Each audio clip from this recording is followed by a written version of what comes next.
So we'll begin with a small prayer and go for today's class.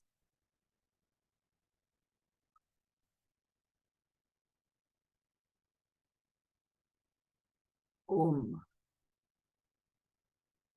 Om Shri Mahaganapate Namaha. Ekadantam chaturhastam pashamākuṣadhārinam radam ca varadam hastair vibhranam mushakadhvajam raktam lambodaram shurpakarnakam raktavasasam raktagandhanuliptangan raktapushpaisu pujitam bhaktanukampinam devam jagatkaranam achyutam avibhutam ca shishtayado prakrite purushat param एवं ध्यायति यो नित्यं स योगी योगिनां वरः ओम नमो व्रातपतये नमो गणपतये नमः प्रमथपतये नमस्तेस्तु लंबोदराय एकदन्ताय विघ्ननाशिने शिवसुताय श्रीवरदमूर्तये नमो नमः।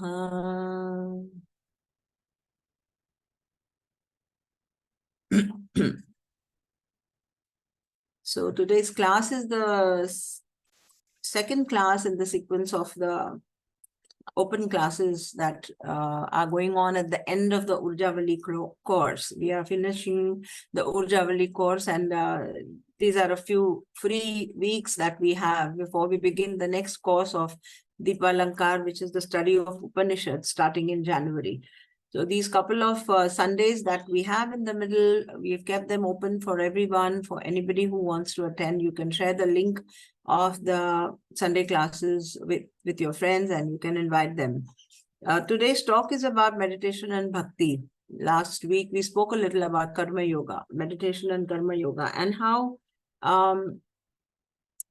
your meditation gets affected with everything that you are. You know, it is primarily, you can't meditate unless you've studied and understood who you are, what is your state of mind, etc.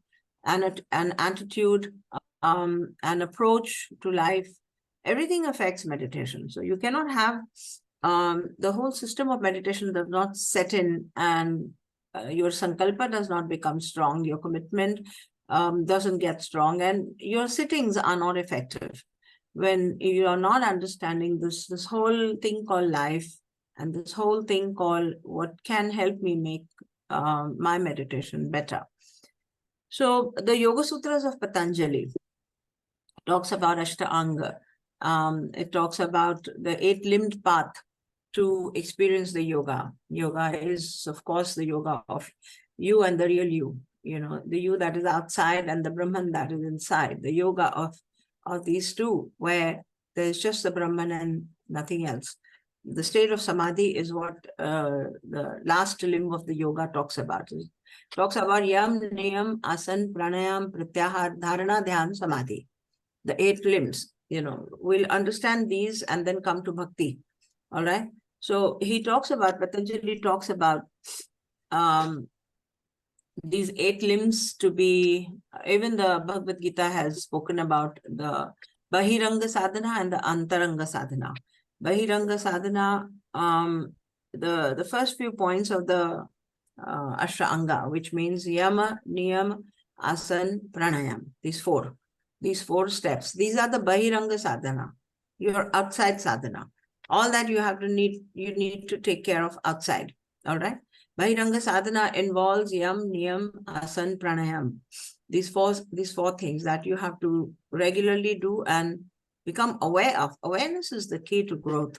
Awareness is certainly the key to growth, because the more you become aware, the more you understand everything internally and externally. The more you become aware, the more you understand the functioning of the micro and the macro, and the relationship of the two, and the silencing of the two, and the lessening of all the oscillations of these two aspects. Okay, so yama, niyam, asan, pranayam is bahiranga sadhana.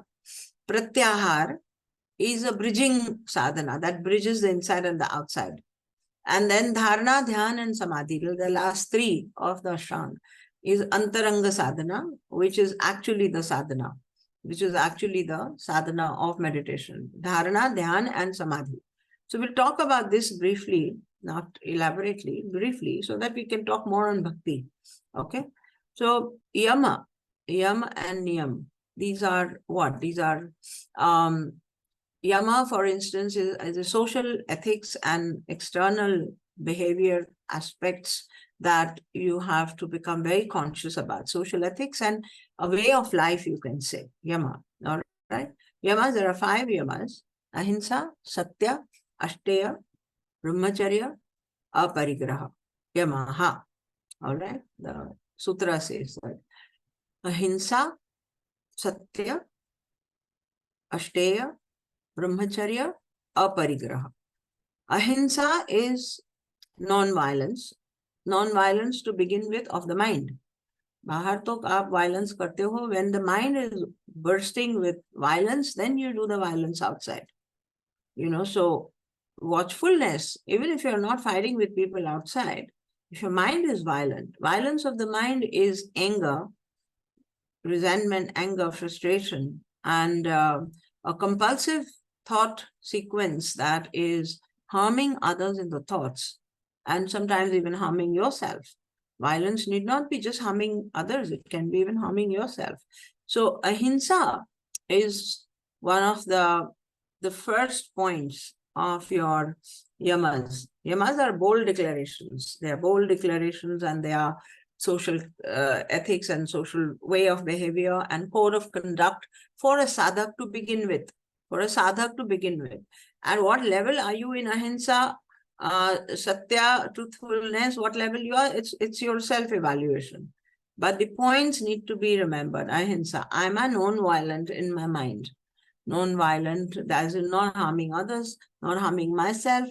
And the opposite of violence is love. The opposite of violence is compassion. The opposite of violence is accommodation, the diffusing it with jnana. Violence can be diffused with jnana when you understand the law of cause and effect, and when you understand what God is, and you can diffuse violence if it comes. And primarily it arises, violence arises in the mind which is frustrated and which is angry with itself and which is angry with life as such. So a lot needs to be done at the first step itself. In the first step itself, there's a lot to be done if you find yourself getting violent in the mind. All right. So ahimsa, satya, truthfulness with yourself, with yourself to begin with. Of course, it does mean that you need to speak the truth outside. And if you can't speak the truth, don't speak, but don't speak lies. And truthfulness with yourself. Are you really what you profess to be? Are you really what you're saying all the time? Are you really that? And are you really meaning to be that? Or is it just a palsining of yourself and the world? There are people who talk big long things about themselves or about someone and they don't mean it. So truthfulness in conversations, and truthfulness in your thinking also, evaluation and truthfulness thinking. It's not that you need to be in self-doubt all the time. No, truthfulness just means become very simple in your thought and action and speech. Become very simple in your thought, action, and speech, that you're not eulogizing your own conversations and your own ideas about your own perceptive ideas. You're not eulogizing them and going overboard on expressing. Yeah.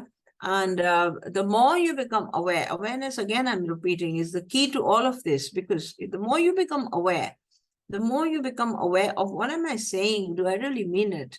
What am I doing? Do I really mean it? Is it coming from my deepest truth?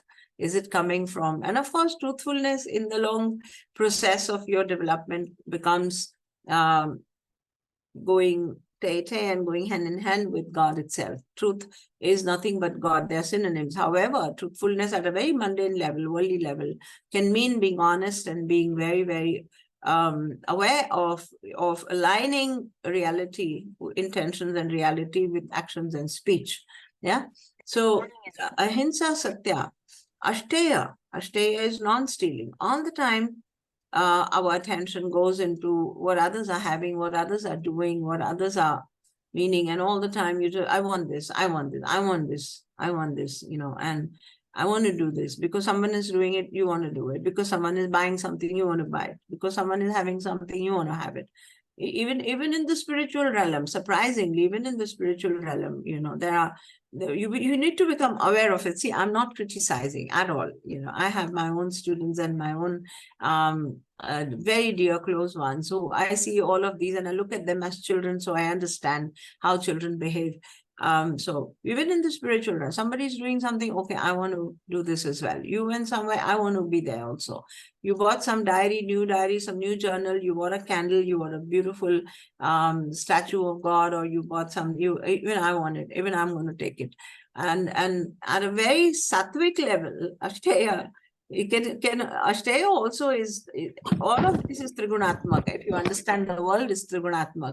So even Ashteya, from the tamasic level to Rajasic level, Ashteya is stealing ideas of people, or just copy pasting somebody's description, or you're just copying someone's text and claiming it to be your own. It's from tamasic level to Rajasic level to sattvic level, even copying, or wanting to steal someone's way of doing something, etc. So Ashteya is non-stealing. Non-stealing is be aware. To let the Udrekan happen from inside. Udrekan is like, let it sprout from within. Your ideas, your way of life, your way of bhakti, your way of doing things. Let it come from inside. And if at all you need guidance, you take it from the scriptures and take it from your masters and teachers, instead of having your attention, eyes focused all the time on what everyone else is doing. What everyone else is using, what everyone else is doing. Ashteya is a very important thing. Yeah, become aware, and with a lot of compassion. You don't need to be very terse and very harsh with yourself, or even self-critical to the point of hating yourself. No, you just have to become aware of how things are happening in your mind. Yeah. So ahimsa, satya, ashteya, brahmacharya. Brahmacharya is moderation in everything. Brahmacharya does mean celibacy to a point. If we could speak about these yamas, niyamas, and all the Ashtanga yoga system with severe sannyasi or severe renunciate, or then brahmacharya could mean celibacy. But brahmacharya for all of us, for all of you, for all the students who are on the path of meditation, brahmacharya just means moderation of everything.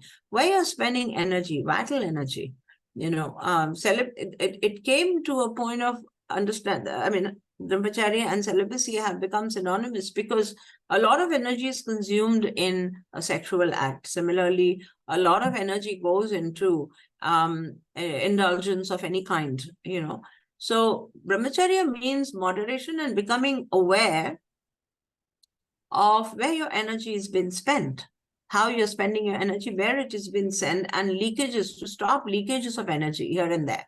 How do you stop leakages of energy, your energy getting drained out unnecessarily? Where is it going? In pleasurable acts of pleasure, in acts of physical pleasure, mental pleasure, or where are you leaking the energy? Brahmacharya means to become aware of this. All right. Then ahimsa, satya, ashteya, brahmacharya, aparigraha. Aparigraha is generosity, an act of generosity, and also an act of not hoarding things. Attachment, as you all understand, that the more attachment you have with things, with all the things that you're using, with all the things that you're having, you're attached to everything. This thing, my pen, my, all the time. More attachment is there. It's more like hoarding.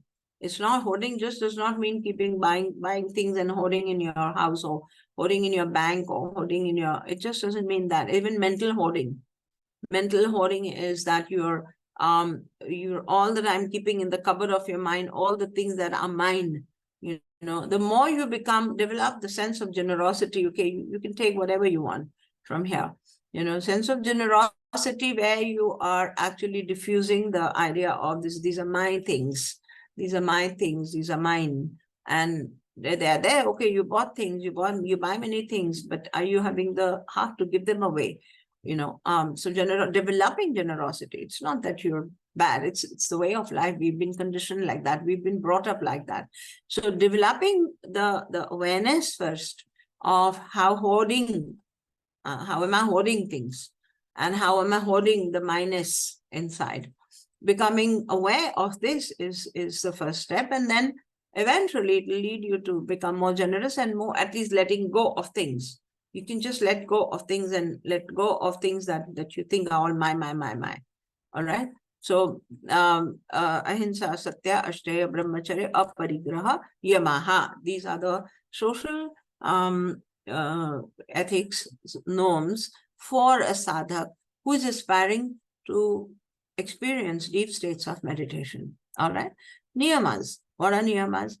So saucha, santosha, tapah, swadhyay, ishwar pranidhanani niyamaha. The sutra says Saucha, Santosha, Tapaha, Swadhyaya, Ishwar Pranidhanani. Saucha is cleanliness, purity. Saucha is purity, cleanliness. Purity, cleanliness of your surrounding, of course, at a gross level. Of course, at the surrounding where you are, you charge your place, you energize the place, you keep it clean for you to live and for God to live in your life, for beautiful energy to live. Say that, so your surrounding, that's how the kind of beings you will invite. In a dirty surrounding, you're inviting evil. In dirty surroundings and in dirty unhygienic, dirty environment, you're inviting dark forces. And a clean, beautiful, with love, cleaned up place, beautifully cleaned up place with love, and with a inviting kind of a thought. You're inviting God and the presence of the divine and all the higher beings, of course, all the higher beings. So external saucha, that is cleanliness. Internal saucha, more important. There are people who are travelers and they're not actually even having their own space. Many people don't even have their own space. They're just moving from one place to another. So internal saucha, cleanliness. Internal saucha, cleanliness is purity of thoughts and purity of mind. Are you calculating all the time whether your thought process, automated thought process, whether it is tamasic, rajasic, or sattvic, become aware? Your automated thought process, is it tamasic, rajasic, or sattvic? What is tamasic thought process? Getting dirty things in the mind and getting wrong things in the mind and getting, your mind is playing pranks all the time with people, or your perception is loaded with a lot of dark stuff. That's tamasic thought process. Internal saucha we are talking about.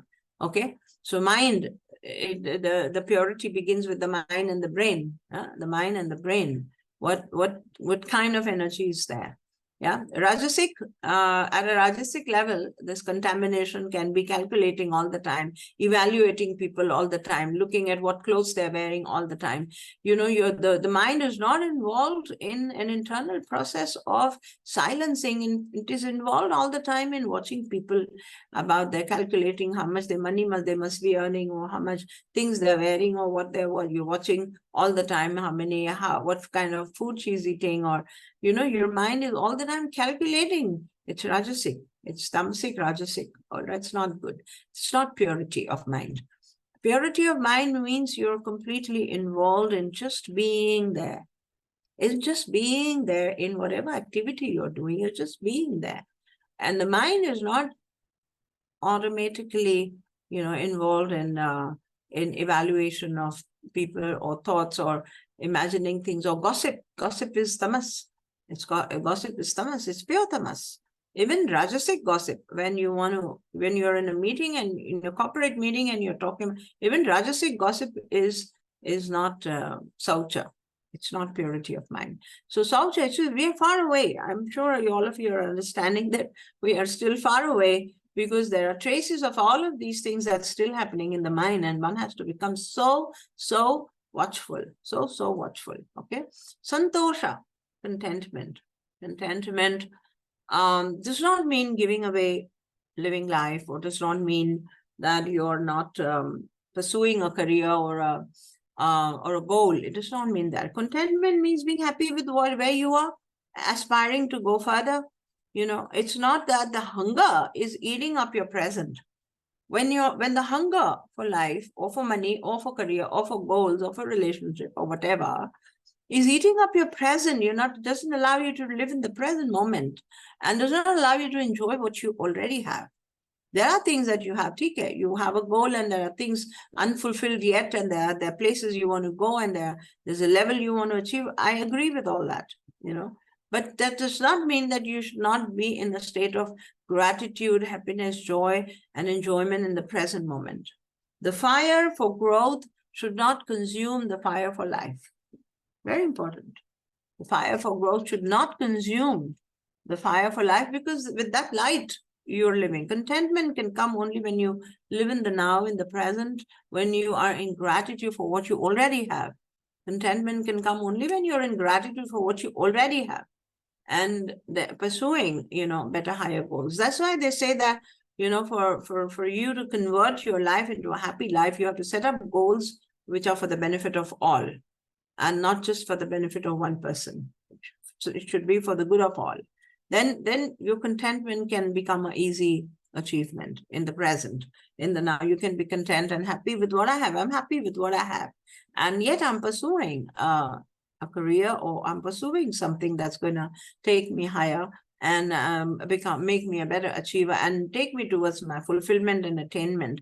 But I'm content today. I'm happy today. I'm happy the way I am today, not dissatisfied. Dissatisfied living is consuming. And it's abusive. It's abusive to life itself.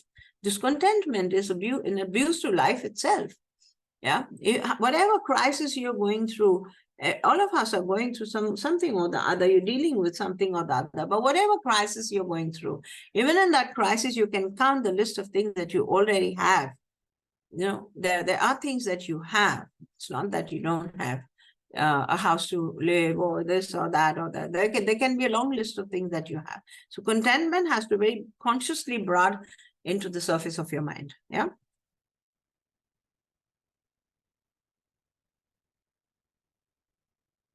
Saucha, Santosha, Tapaha. Now come 2-3 very important steps of niyamas. Niyamas are your personal promises, your personal sadhana.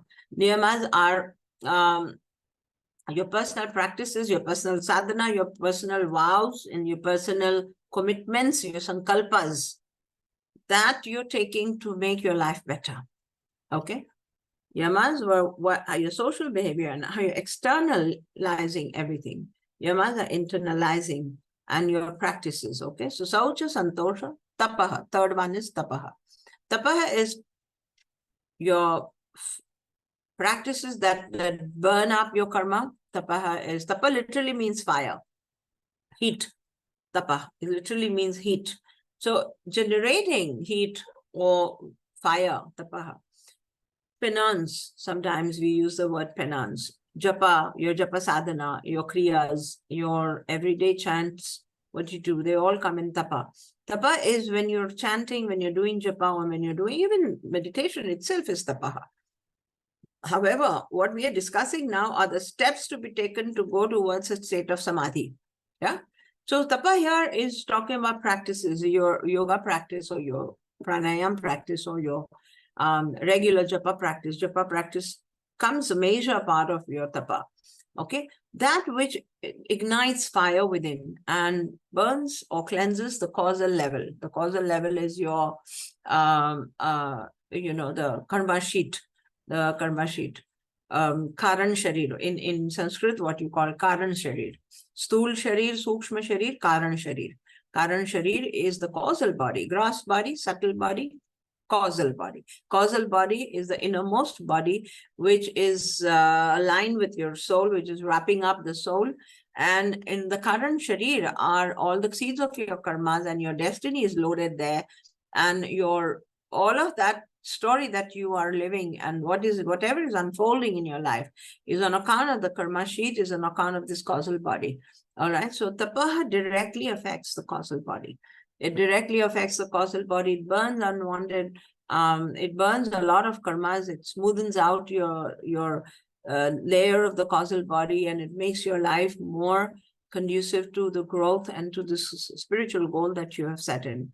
Tapaha is very vital, because then tapaha is a part of your purusharth. Purusharth is, there is prarabdha, that is destiny, and there's purusharth, there is free will. The best application of free will is tapaha. When you're able to, of course, without kripa, even that does not happen. I always say that it's kripa sadhya. Everything is kripa sadhya. Without that, even you can't even do your sadhana. Without kripa, you can't even commit to your sadhana. However, there is an insistence in all, by all the teachers, by all the rishis, that you have to strengthen your will. It is say that Bhagavad Gita says that you yourself are your own enemy, and you yourself are your own friend. Udred atmanam atmanam natmanam avasadayet. Yes, the shloka talks about you yourself are your friend, you yourself are your enemy. If you are able to pull yourself from the lower being, lowerness of your life, and pull yourself towards the higher, then you are your friend. And if you allow yourself to succumb to the lower energies, then you're an enemy. So there is nobody outside who can absolve you of all that you have accumulated as sins, or all that you have accumulated as karmas within you. Nobody else outside can absolve you. You yourself have to pull yourself up, and therefore it's an important purusharth. Tapaha is an important purusharth. You have to gather yourself to sit down and do your malas. And you have to tell yourself, out of 24 hours, I have to spend at least 1 hour in doing my tapascharya. If you don't do it, it's okay. The soul is very compassionate. Brahman is very compassionate. The universe is very compassionate. Nature is very compassionate. Ma Durga is very compassionate. The mother is going to allow you to rest and sleep as long as you want. She's not going to whack you and wake you up from the slumber. You're allowed to spend your life in slumber for as long as you want. 1 lifetime, 2 lifetime, or 20 lifetimes you can spend in slumber. Allow yourself to be in that ignorance and be in that maya. It's only when you awaken and when you take a firm resolve into achieving and moving towards fulfillment and attainment in this life that you really start getting into tapa. Tapa is also practice of karma yoga. Tapa is also commitment to the bhakti yoga. Everything that generates the fire of purification, everything that generates the fire of purification comes in tapa. All right. So all your practices, whether you're doing Ho'oponopono, you're doing your forgiveness exercises, gratitude exercises, you're writing journals for your letting go of things, all of this comes in tapa. And of course, directly the mantra japa that you take up for whether it's Devi sadhana or Ganesh sadhana or whatever. Okay. So Saucha Santosha Tapaha. Swadhyay. Swadhyay is study, everyday study of what? Everyday study of knowing yourself, everyday study of knowing yourself and knowing God and knowing the Jagat. Vedanta, as I always say, talks about 3 things.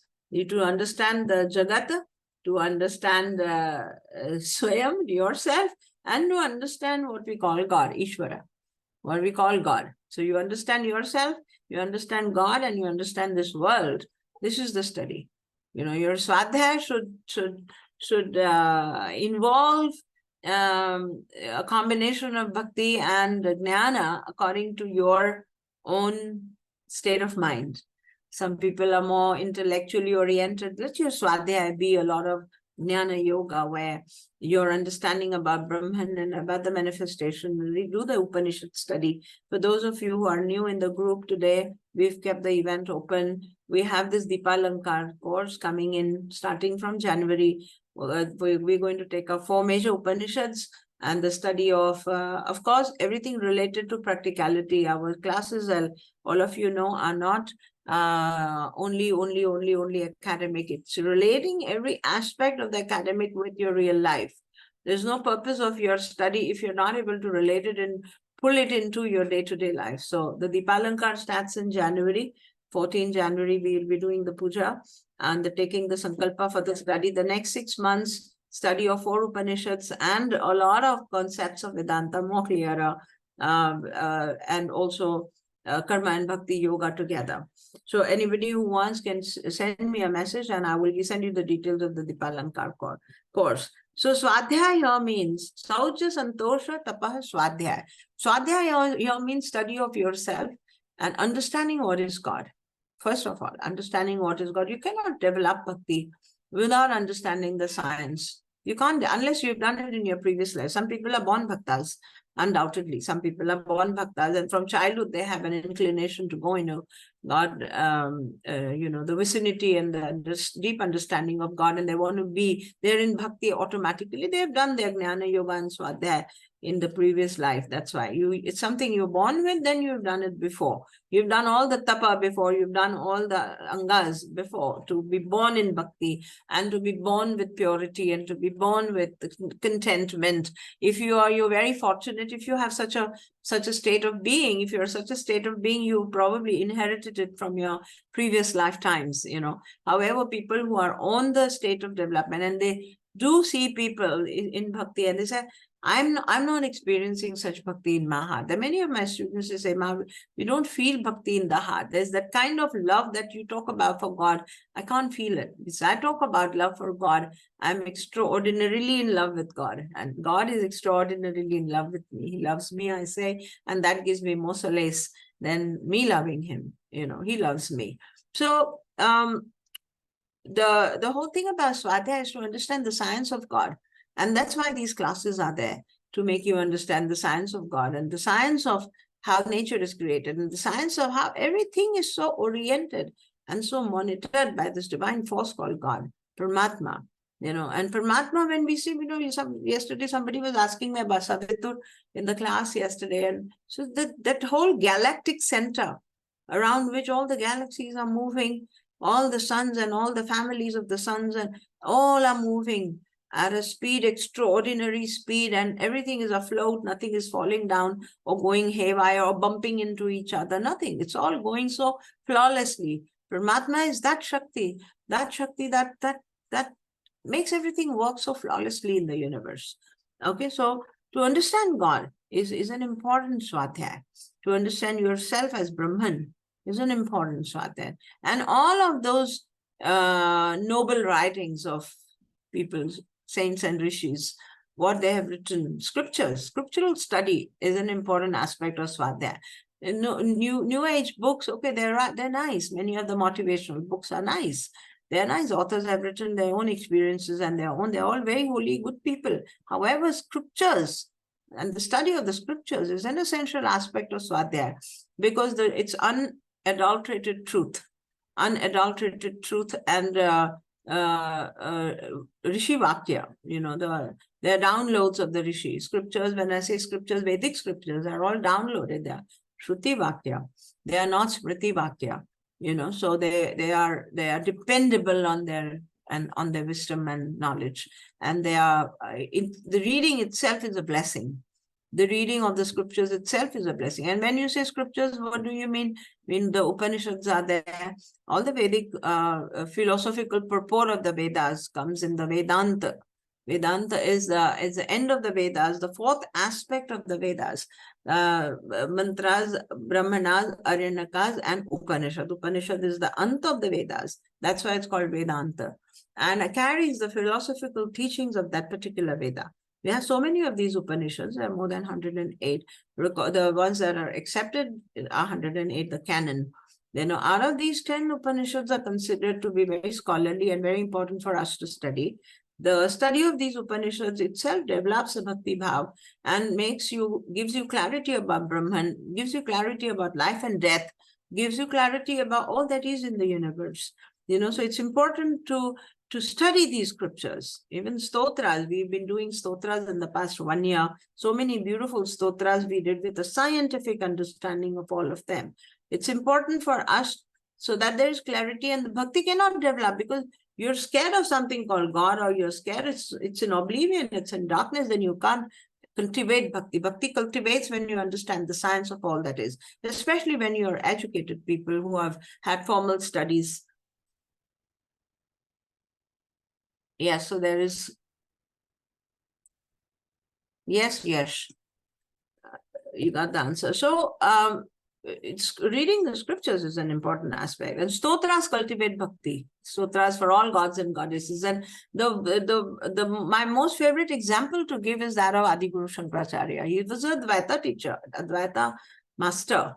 The teacher of all the teachers. He's the teacher of all the teachers, the master of all the masters. And he could have just stuck to Advaita Vedanta, but he's written so many stotras because he understands that with this bhakti bhav, one can rise and one can come into purity and surrender. You can't come into surrender. When you're just studying Jnana Yoga, your ego gets strengthened all the time, and I. You cannot relinquish, you cannot do away with your I unless there is bhakti. That's the part of bhakti over here. Okay, so swadhyaya, we are talking about the niyamas. Saucha, santosha, tapah, swadhyaya. Ishwar pranidhanani. Here comes to the surrender now. Ishwar pranidhanani is surrendering all of this. And this surrendering strengthens all your yamas, niyamas.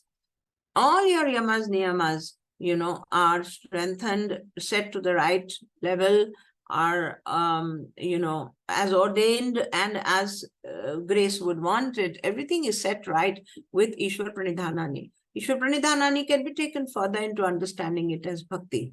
You can take it further into understanding it as bhakti. Developing faith. You cannot surrender unless you have faith. How can you surrender to something that you don't believe in? You can't, right? So to develop faith. To develop faith, you have to understand whom are you developing faith on? Whom are you developing your trust and faith on? You have to understand thoroughly and truly what is Paramatma. So the study is an important aspect of what is Paramatma. Yeah, this is what the niyamas are saying. So yama, niyama. Then asana. The first two of the Bahiranga sadhana are yama, niyama. Third aspect of the Ashtanga Bahiranga sadhana is your asana. This asana does not, when the Yogas, Patanjali Yoga Sutras were written there, the asana word is not talking about all the yogasanas. Of course, the yoga schools do interpret it like that, because asanas, all the asanas are taking you inward and aligning, your pranic system and taking you towards samadhi undoubtedly. But in the Yoga Sutra, as a formula, in the Ashtanga Yoga, as a formula for meditation, asana means the right posture of sitting. It means the right posture of sitting. Meditation cannot happen unless you set your posture of sitting right. It can't happen. You can go into relaxation. Your mind can relax. You can go into relaxation. But when you're talking about samadhi being the goal of your everyday sitting, then asana is an important step here in the Ashtanga. Okay. So the right posture for sitting would mean spine erect and sitting in Padmasana or Ardha Padmasana or Siddhasana with the spine making sure it's erect. And if you can't sit in any of these three postures, then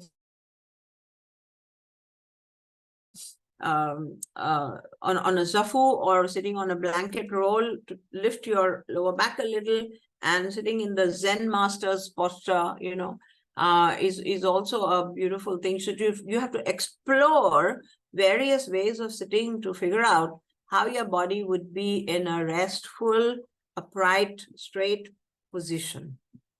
You'll have to explore how your body can be in a very restful, upright, straight, undisturbed position. Yeah. Vajrasana, some people sit in Vajrasana also, which is all right if that's comfortable for them. And if not anything, then sitting in a chair. If you can't do anything and your knees have a problem, back have a problem, you're having a weight, you have a heavy tummy or aches and pains here and there, then the best way is to sit in a chair with your feet on the ground, spine straight, not taking rest behind. Your spine should not be touching the back of your chair. It should be straight and the neck should be straight and perfect alignment of the spine. All right. Asana is an important thing. You should spend time to figure out how you should sit for your meditation. Take a couple of days to experiment with how you should sit for your meditation.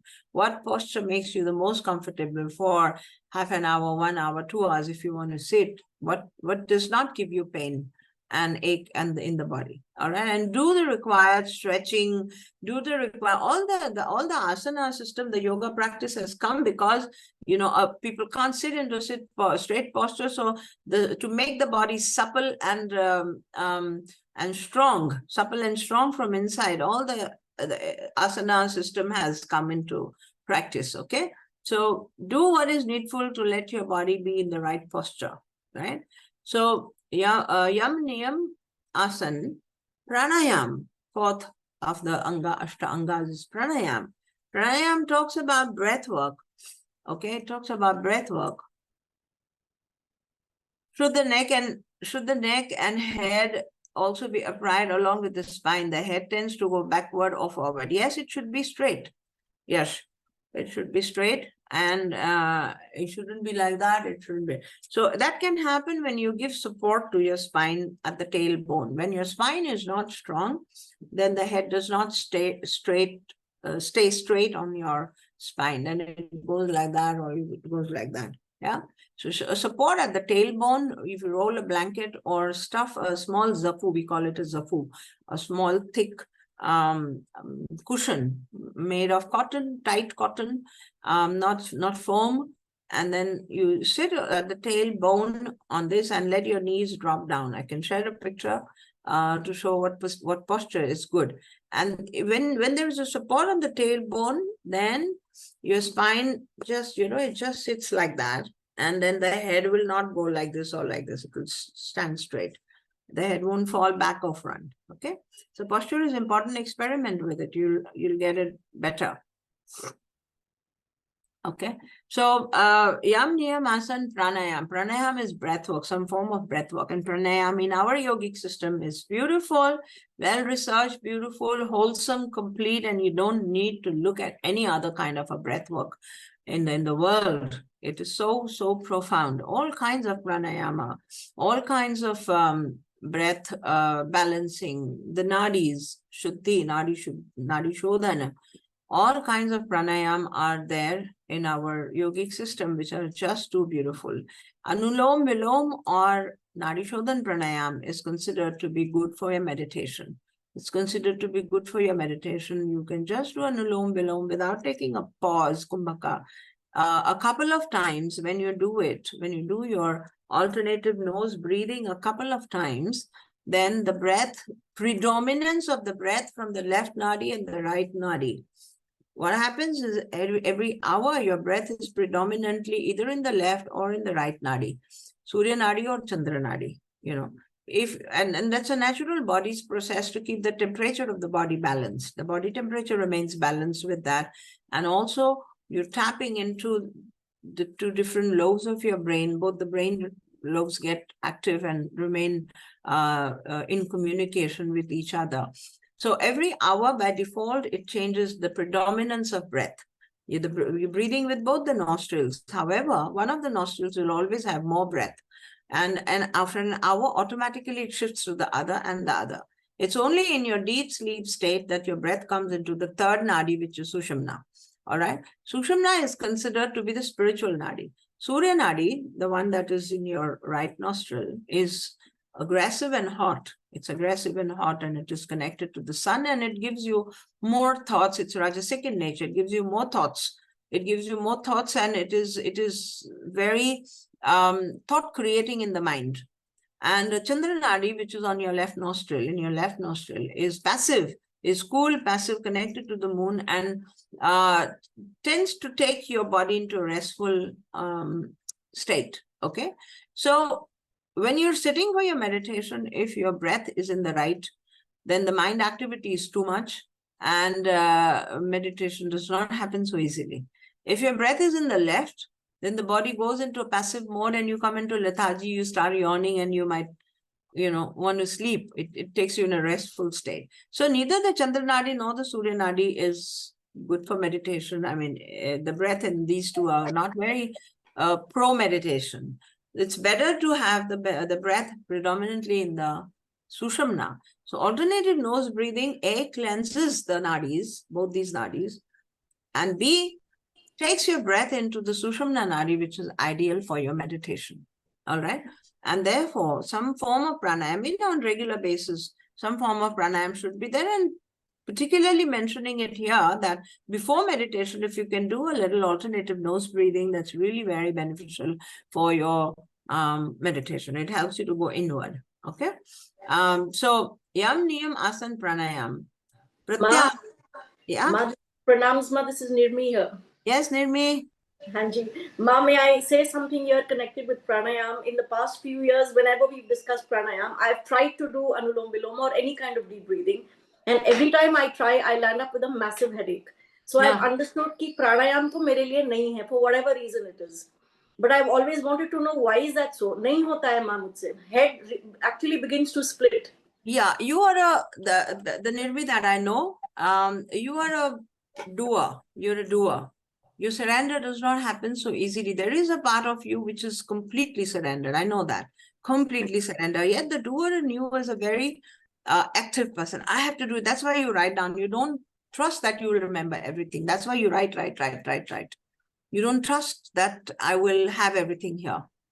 So the doer in you is very strong. The doer in you needs to learn to, and this awareness itself will make you soften a little, So I have to balance my breath. I have to take it into Sushumna. I have to do this. I have to do this is going on in your mind when you're doing the pranayam. And that becomes stressful for the breath itself.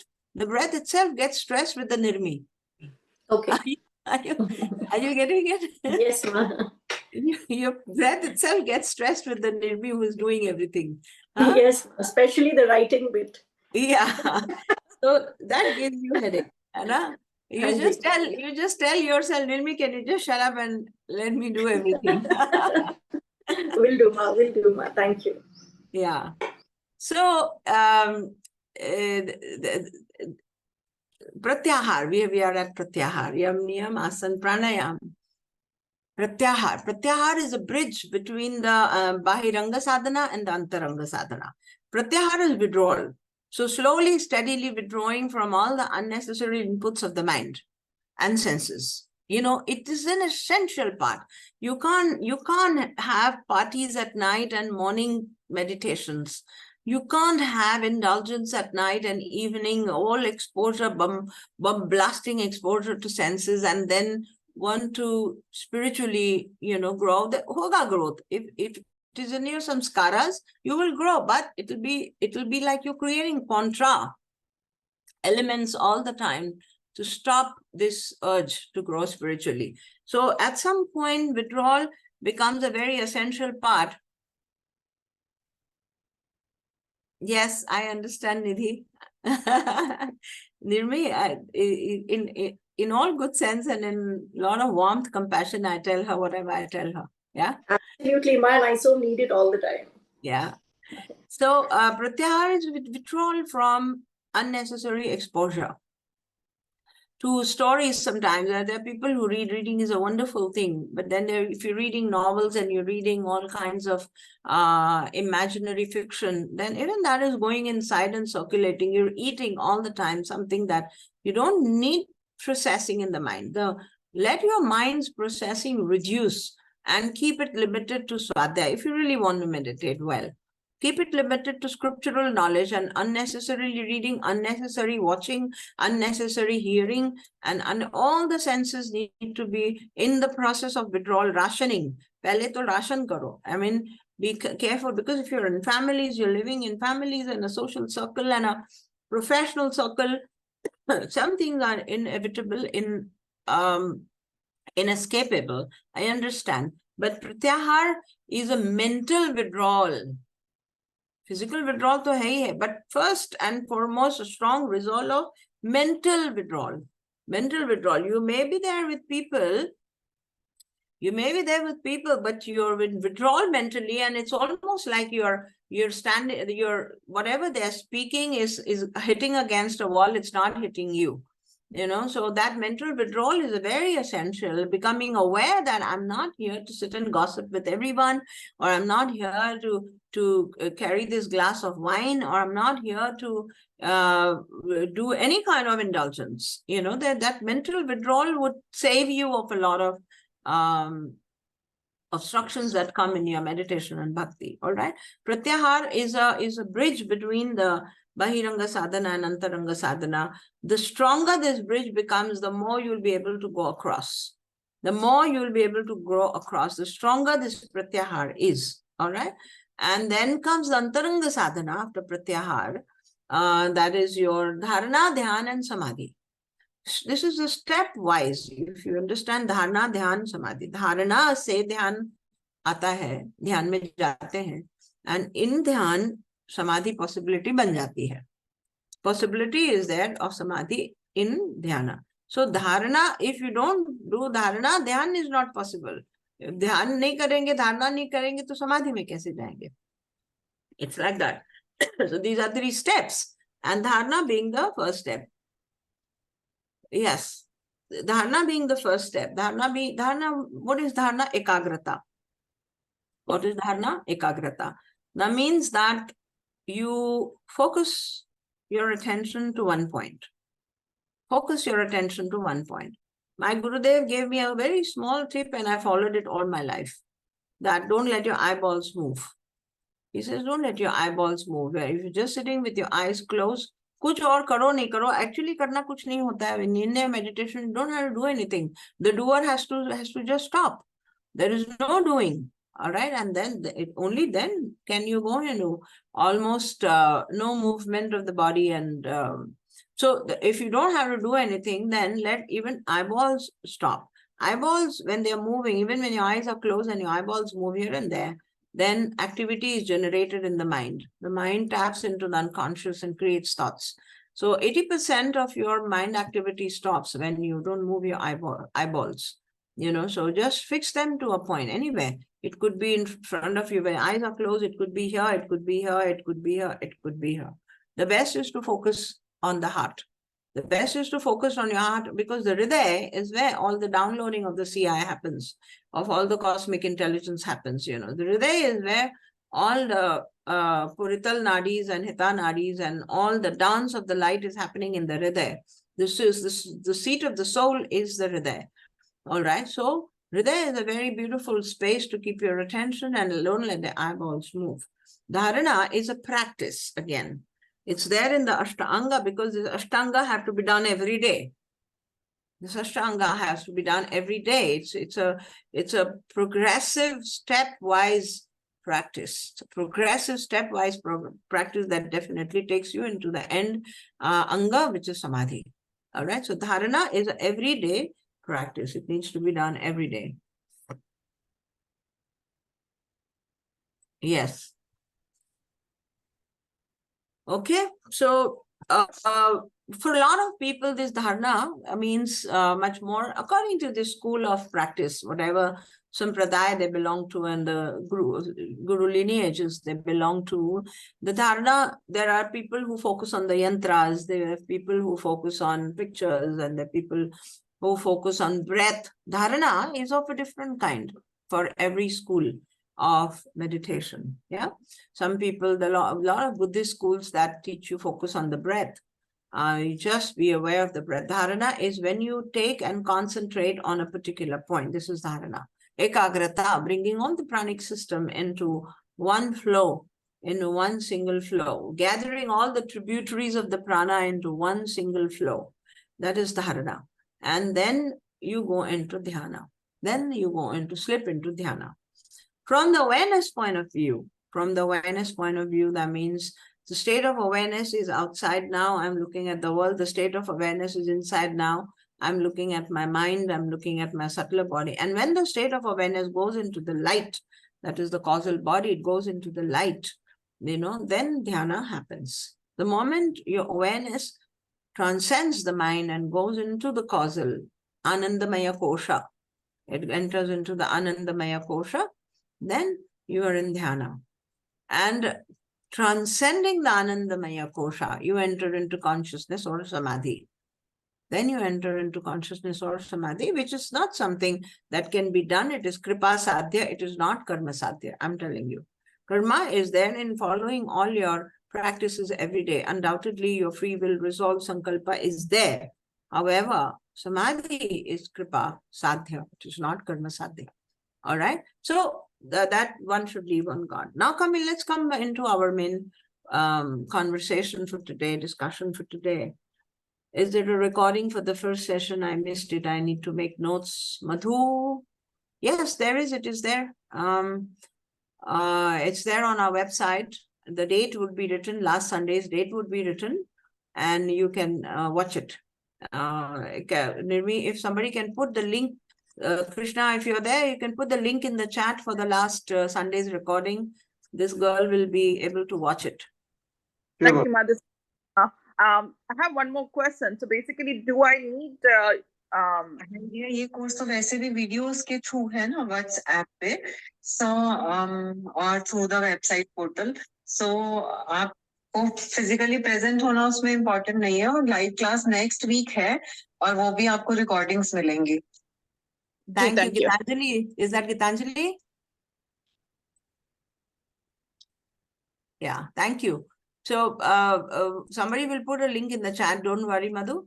And there are other videos also present there on the Kirti Hermitage portal. You can watch those also. Some of them are there. There's some on the YouTube also, all scattered. But it's nice if you can attend these live sessions. They're really very nice. And Madhu, I will really appreciate if you call for the Balankar course details and join that, because it's a 6 months course and you will be able to go into this subject more deeply.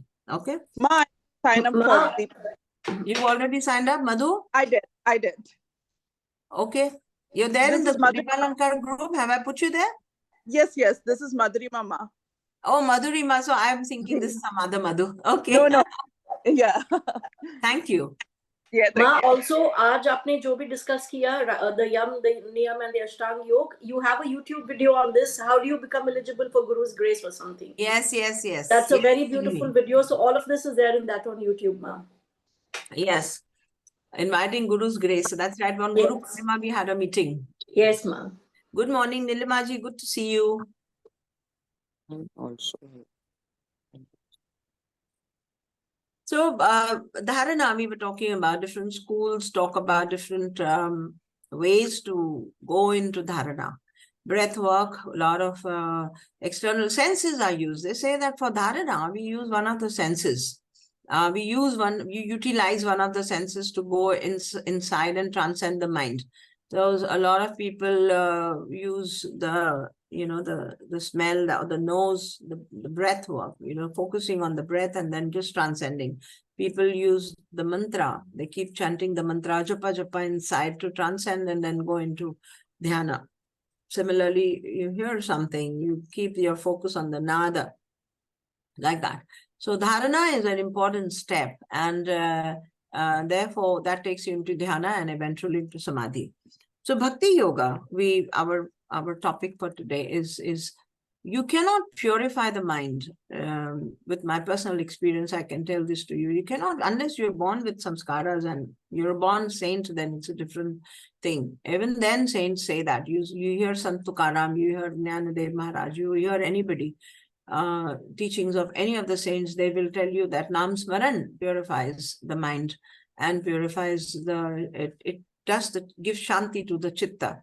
It gives shanti to the chitta. Chitta is your conscious mind and your unconscious mind together. Chitta is the conscious mind and the present mind and the lower mind together is called chitta. Chitta shant karne se higher mind contact hota hai.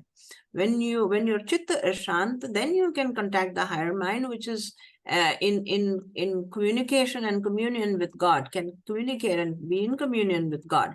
So the higher mind does not guide you or give you intuition or uplift you unless your chitta is shant. That means your conscious and unconscious are just not having any ripples.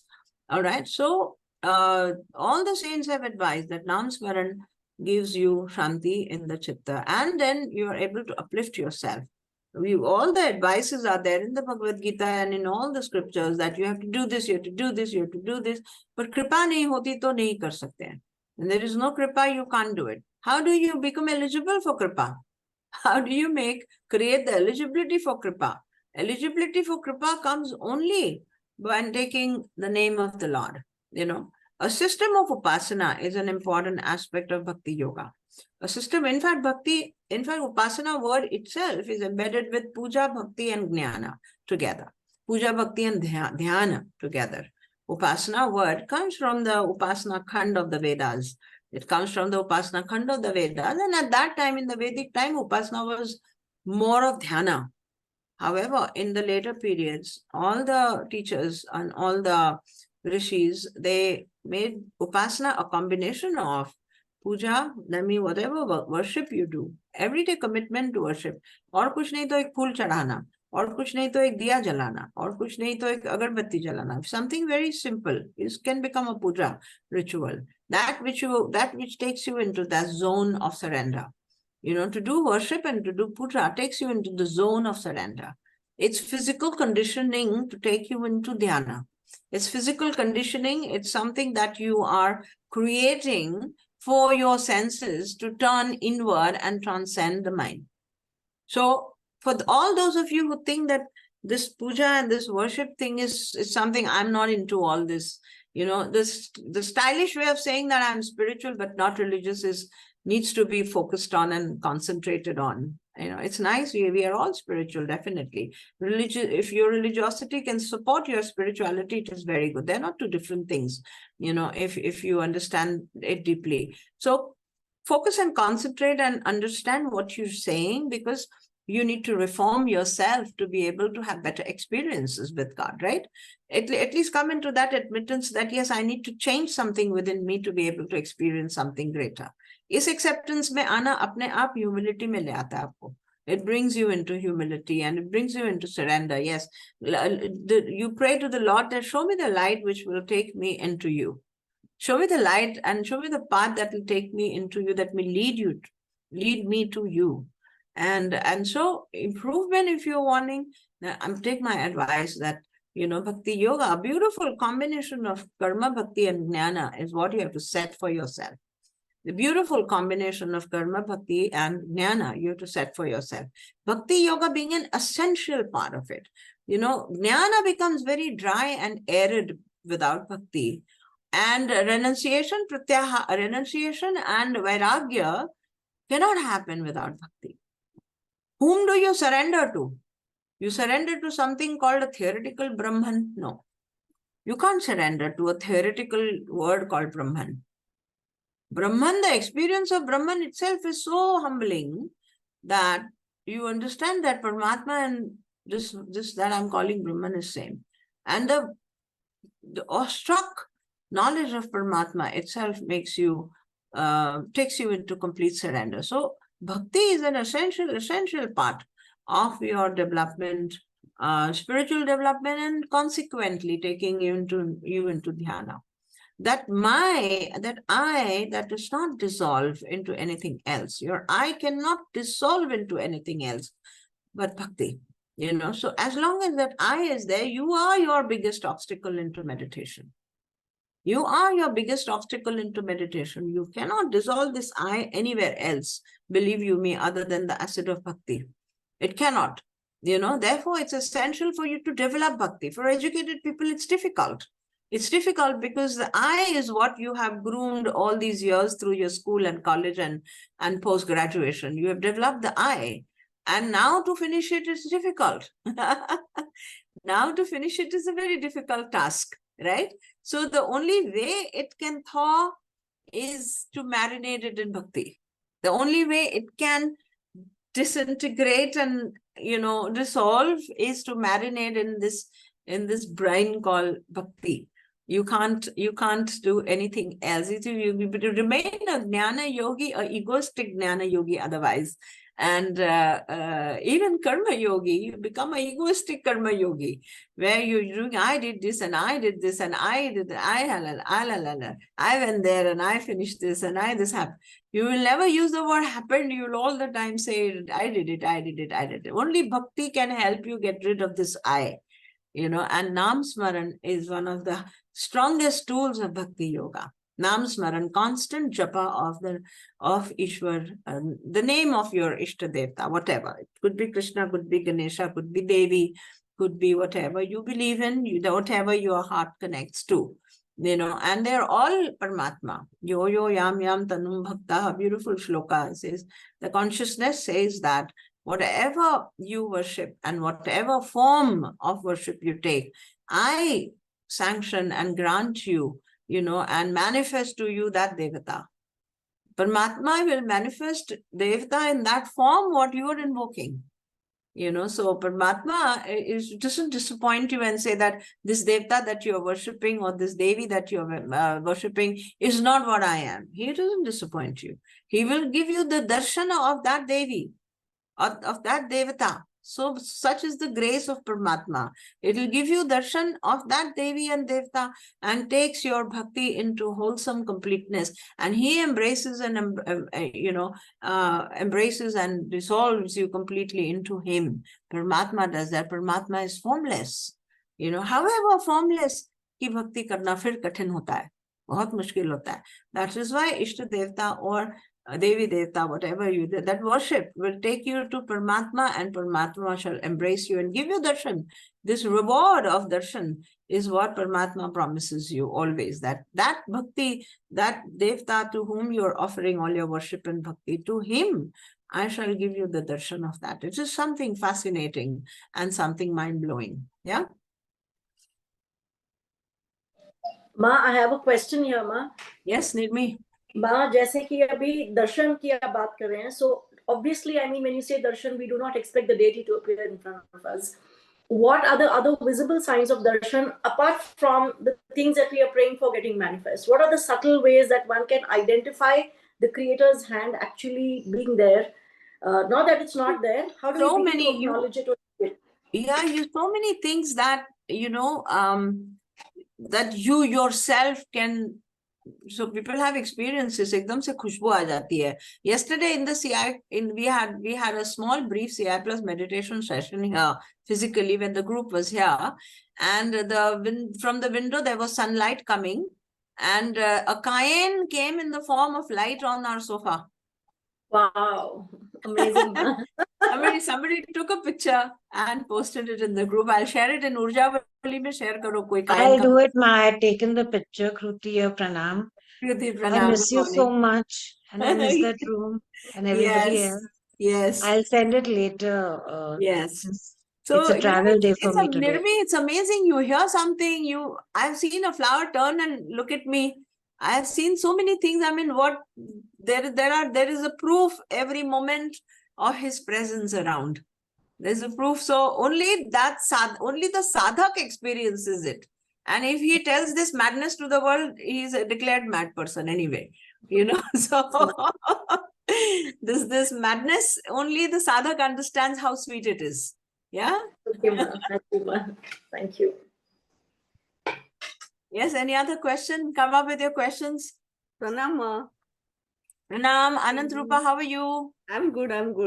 I said, you are right. If you tell the world, it seems madness only. Then you have to come to the Urjavali group and share your stories. This is what happens if I told somebody to relate to and resonate with it. Otherwise, most people look at you very funnily. What, this woman is going cuckoo in her world.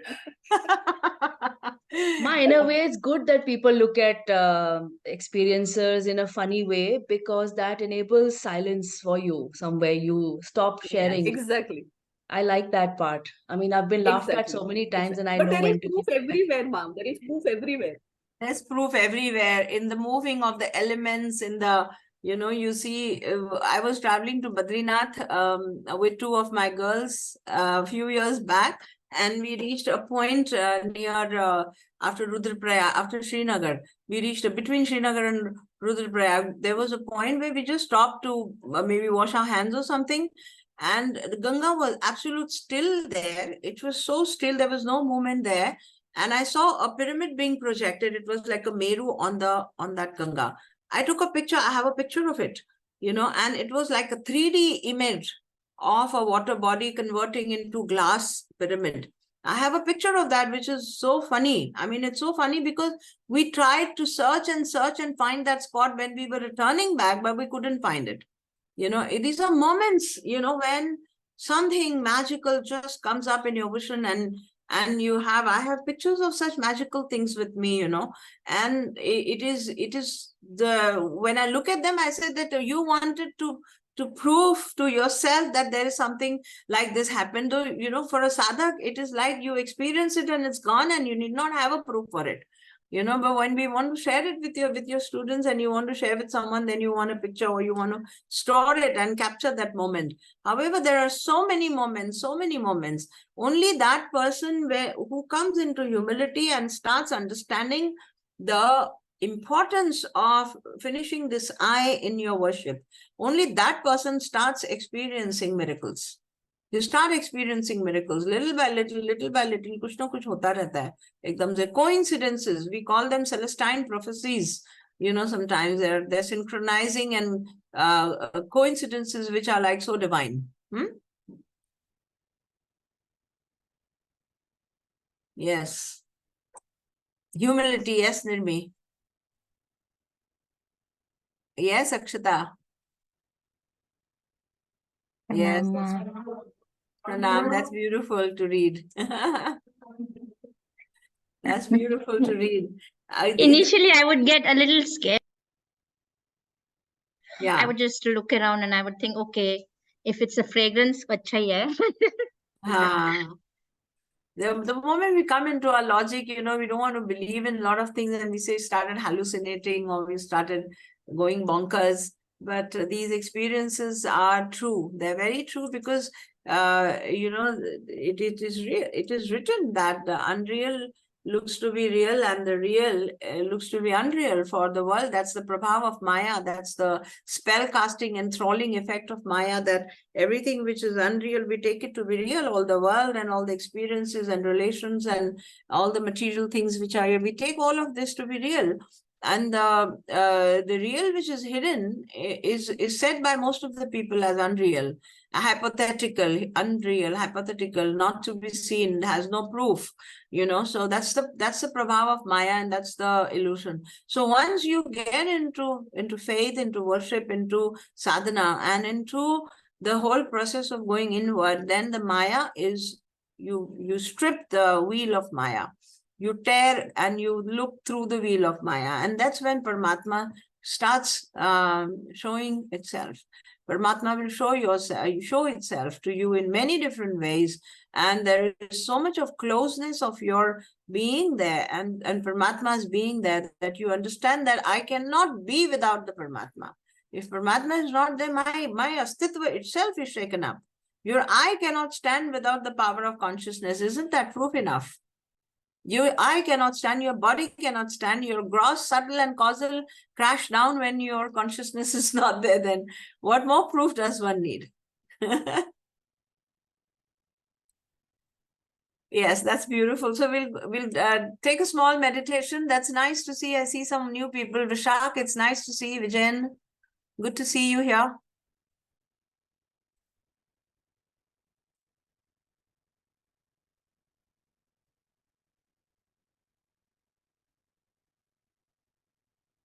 Yes, we are Mayatit, just like Gunatit.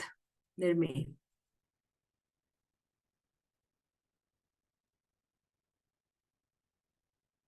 All right, let's do a small meditation. And then if there are any questions, we'll answer. Otherwise, we'll close the session, okay? So a small, beautiful turning inward.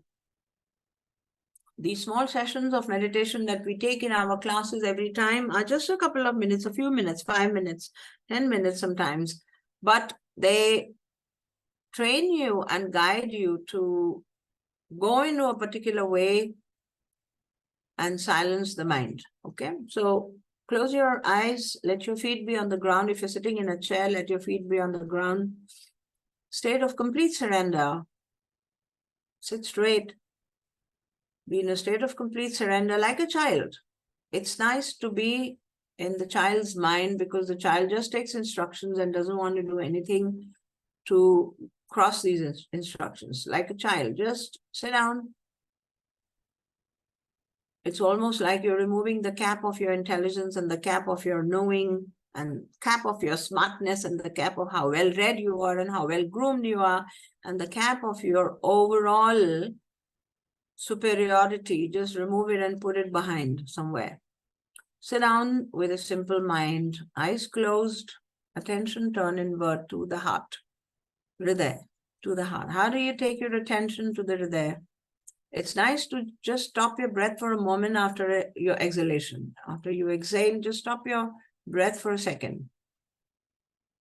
And it gives you the feeling of your heart, the sensitivity that you feel here at the heart. Just take your attention there.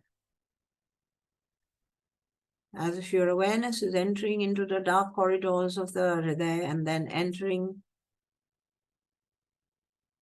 walking further. Look at yourself as a small, tiny person walking towards a lighted, beautiful space inside the heart.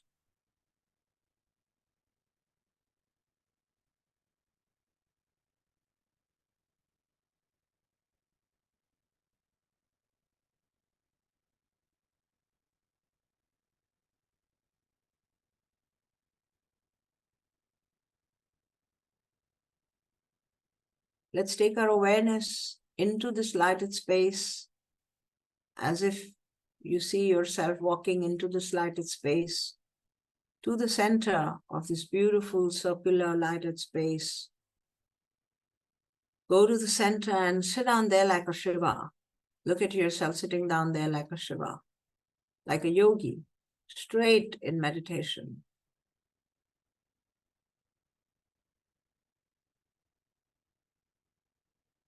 A beautiful, strong pillar of light is falling on your head from above, as if you're sitting there and a shower of white light is falling on you. There's light all around you, there's light above you. A smiling, beautiful countenance. Look at yourself, 100% relaxed, surrendered. A smiling, beautiful countenance. Just hold this picture as if you're stationing your awareness there in your Hriday.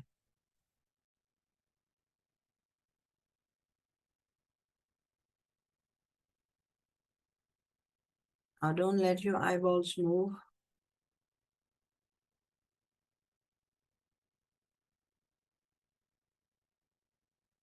Keep your attention on the eyes and on the heart. This entire image disappears. There's nothing, no color, an empty space that your eyes are fixed on.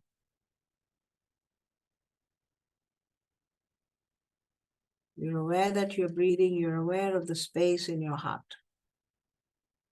That's it. Body is surrendered, mind is surrendered. The thoughts are surrendered at the feet of the Lord. You're just there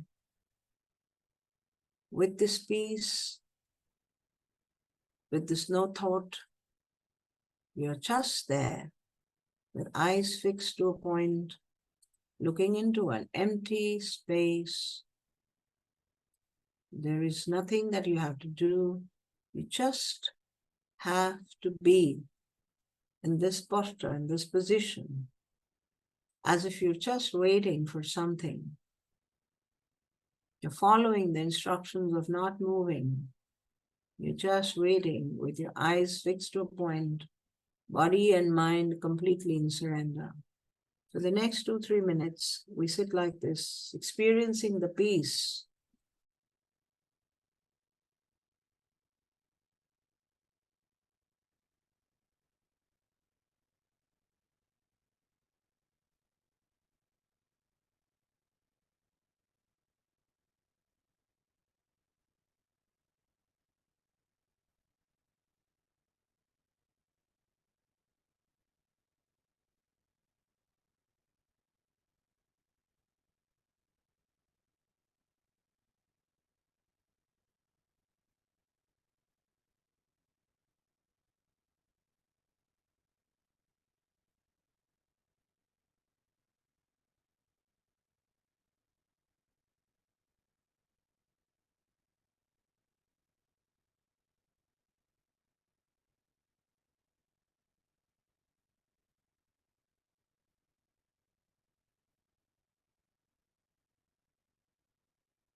Keep both your hands on the heart now.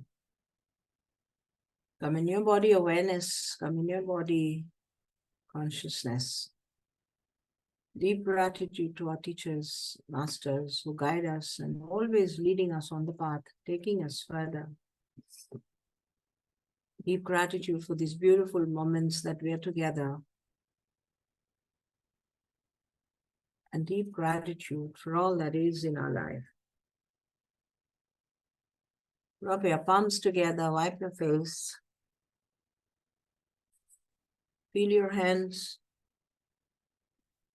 your thighs and knees, and then cover your eyes again. Open them. Come back to the screen with me.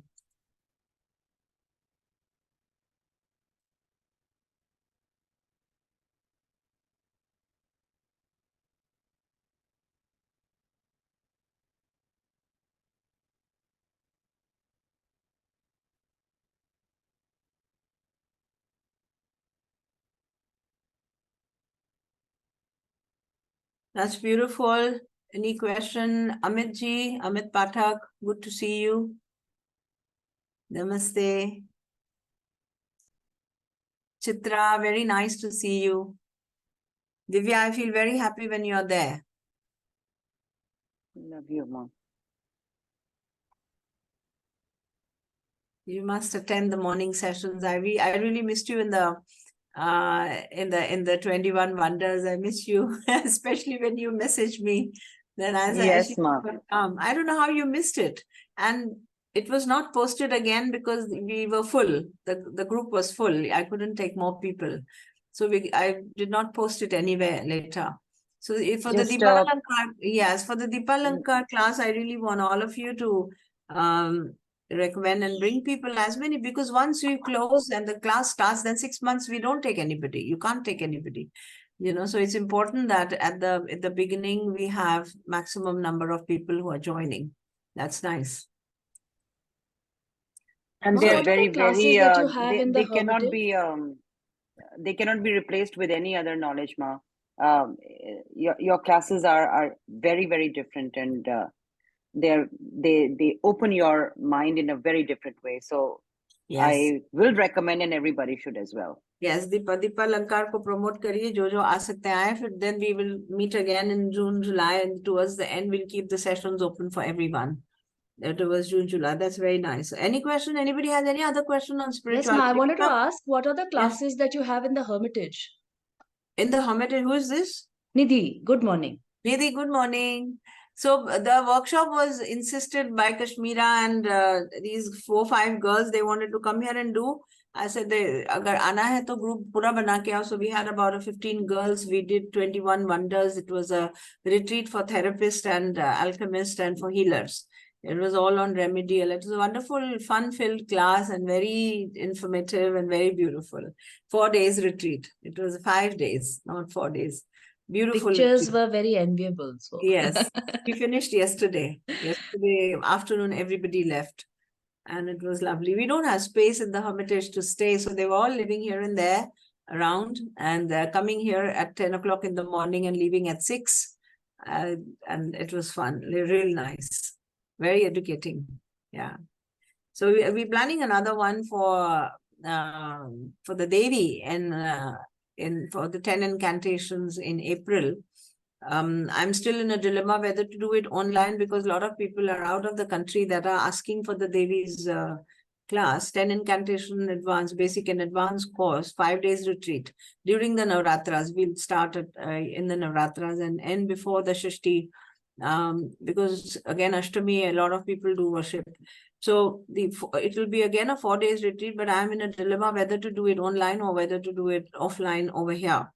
If I do it over here, then limited people can come. Not everybody can come.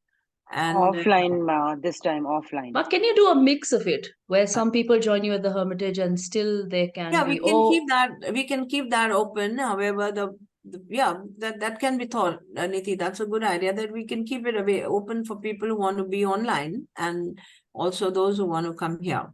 Yeah. Let me see. I'll work out something in a few days. Yeah.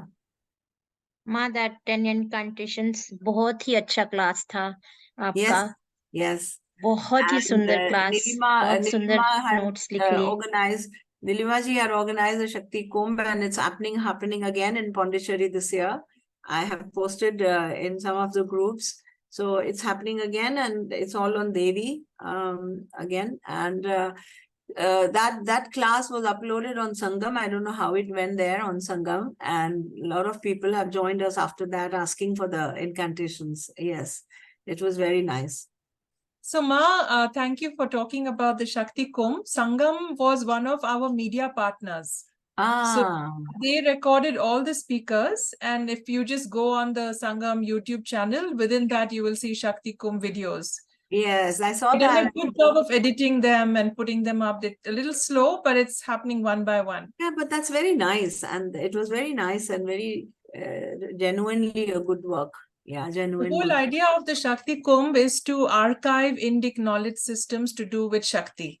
Yes. So this is why it was so great to have Sangam come as a media partner. They sponsored the whole thing. Yes. They did it, which is great. And so now the next one is in Auroville, which is such a different experience, from Mother's birthday, 21st Feb, to supramental anniversary, 29th Feb, 9 days of Swarna Sankhya, where we look at the power of numbers. And Ma, you're speaking on the first 3 numbers. I know that. I'm so excited and so happy about it. Looking forward. Yeah. So that's wonderful. Yes. I have a question, if I may ask. This yes, is Amit. please. Who is this? This is Amit. Yes, Amit. Amit Pathak. Yeah. So from today's class, you said Chitta, when the Chitta is Shant, then you can contact the higher consciousness or higher mind.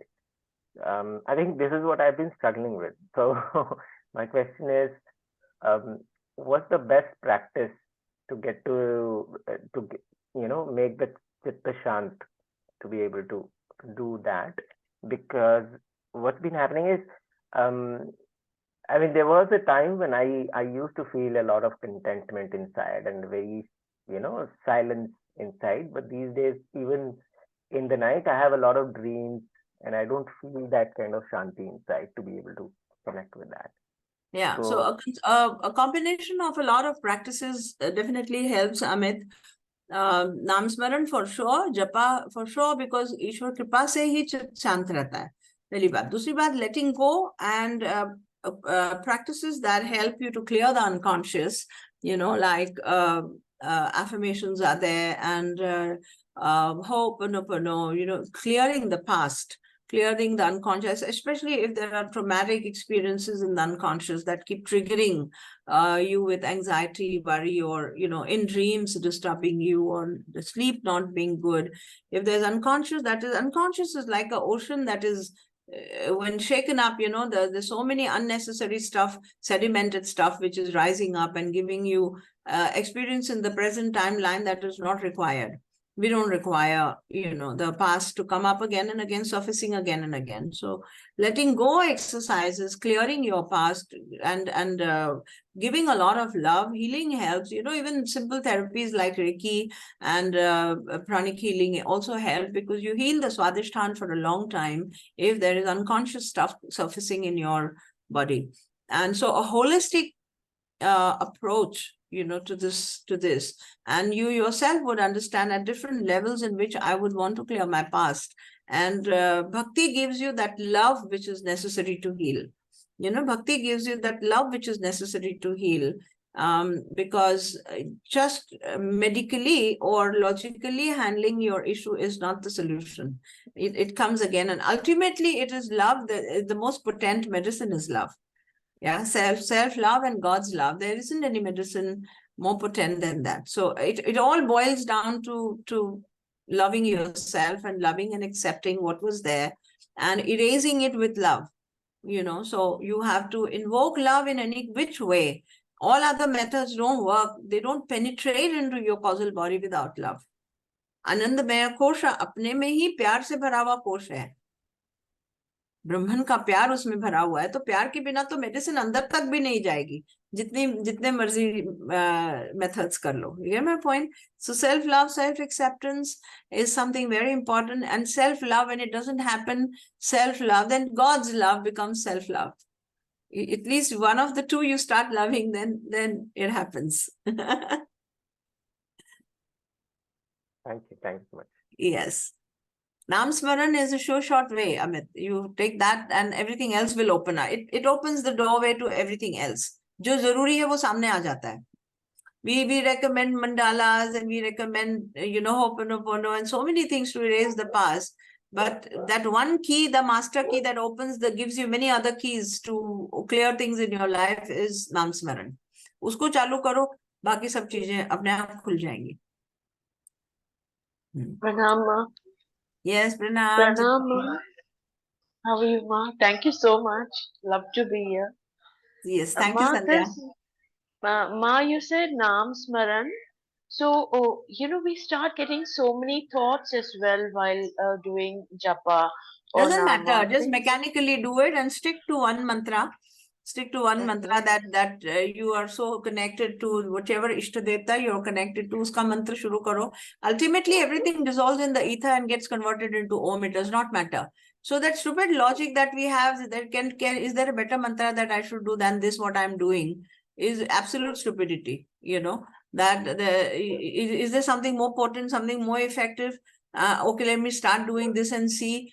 This self-doubt on the on the sequence of mantras itself it takes you. It's like you climb the mountain for some time and then you get down and say, could there be a better path? And you start climbing another mountain.